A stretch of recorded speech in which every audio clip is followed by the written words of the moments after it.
Everyone, क्या आपने सोचा है कि अगर मैं प्रोटीन की स्टेबिलिटी को बढ़ाना चाहती हूँ तो मैं प्राइमरी, सेकेंडरी, टर्शियरी या क्वाटरनरी कौन सा स्ट्रक्चर फॉर्म करूंगी? अगर मैं प्रोटीन को as a regulatory molecule use कर रही हूँ, रेगुलेटरी मॉलिक्यूल्स में मेरे हार्मोन्स भी हो सकते हैं और मेरे एंजाइम्स भी हो सकते हैं, तो प्रोटीन कौन सा स्ट्रक्चर फॉर्म करेगा? अगर मैं बात कर रही हूँ कोऑपरेटिव बाइंडिंग की, कि अगर प्रोटीन कोऑपरेटिव बाइंडिंग करता है एज हीमोग्लोबिन, तो वो कौन सा स्ट्रक्चर फॉर्म करेगा? तो वो फॉर्म करेगा क्वाटरनरी स्ट्रक्चर।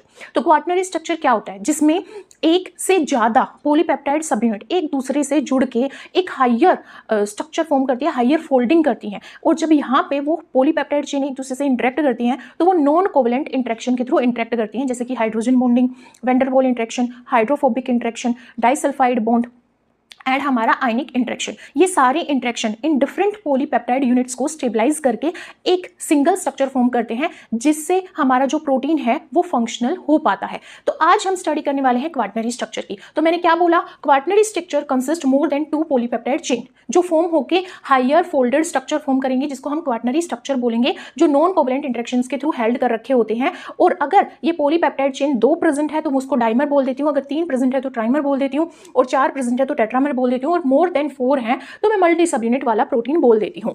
तो अगर मेरे पास 2 पॉलीपेप्टाइड चेन है और दोनों चेन आइडेंटिकल है, सेम है, मान लो एक अल्फा हेलिक्स है, दूसरा भी अल्फा हेलिक्स है, ठीक है, दोनों अल्फा है तो मैं उसको क्या बोलूंगी? होमोडाइमर। और एक अल्फा है एक बीटा है तो मैं उसको क्या बोलूंगी? हेट्रोडाइमर। ठीक है, अगर मेरे पास 2 अल्फा है और एक मेरे पास बीटा है तो मैं उसको ट्राइमर बोल दूंगी। ठीक है, अगर मेरे पास 2 अल्फा 2 बीटा है तो वो मेरा टेट्रामर हो गया। ठीक है, मतलब कि टेट्रामर में 4 पॉलीपेप्टाइड यूनिट होंगी, जो डिफरेंट भी हो सकती हैं, सेम भी हो सकती हैं। बट जब मैं होमोडाइमर की बात कर रही हूँ तो 2 पॉलीपेप्टाइड चेन होंगी जो सिमिलर होंगी, जैसे कि अल्फा 1 अल्फा 2 या अल्फा 1 एंड अल्फा डैश। ठीक है, इसी तरह हेट्रोडाइमर में क्या होगा? अल्फा एंड बीटा होंगी। ठीक है, अगर मैं टेट्रामर का एग्जांपल लूं तो हीमोग्लोबिन मेरे पास क्या है? टेट्रामर का एग्जांपल है, जिसमें 2 अल्फा सब यूनिट प्रेजेंट होती है, 2 बीटा सब यूनिट प्रेजेंट होती है।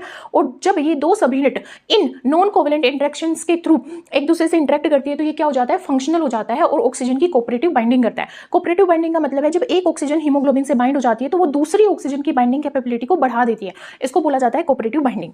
और जो हमारा इम्यूनोग्लोबिन्स होते हैं, जो एंटीबॉडीज बनाते हैं, वो इम्यूनोग्लोबिन्स भी हमारे टेट्रामर्स होते हैं, उसके अंदर 2 हैवी चेन होती है पॉलीपेप्टाइड चेन की और 2 लाइट चेन होती है। तो ये भी 4 पॉलीपेप्टाइड चेन से मिलकर बने होते हैं, जो नॉन कोवेलेंट इंटरेक्शंस के थ्रू एक दूसरे से बाइंड कर रखी होती हैं। अगर मैं डीएनए पॉलीमरेज 3 की बात करूं तो ये मल्टी सब यूनिट हमारा एंजाइम है, और ये होलो एंजाइम जब बनेगा, जब ये फंक्शनल होगा, तो होलो एंजाइम बनने के लिए इसको अपनी टॉर्क subunit, delta subunit, gamma subunit, beta subunit, alpha subunit, इन सबको बाइंड करना पड़ेगा। ठीक है, और तब ये फंक्शनल होगा। तो मैं क्या कह सकती हूँ कि जो क्वाटरनरी स्ट्रक्चर है प्रोटीन का, वो प्रोटीन की रेगुलेटरी कैपेबिलिटी को बढ़ा देता है, उसके स्ट्रक्चर को स्टेबलाइज कर देता है, प्रोटीन को फंक्शनल बना देता है, एंड प्रोटीन की हेल्प करता है कि वो रेगुलेटरी फंक्शन या कोऑपरेटिव बाइंडिंग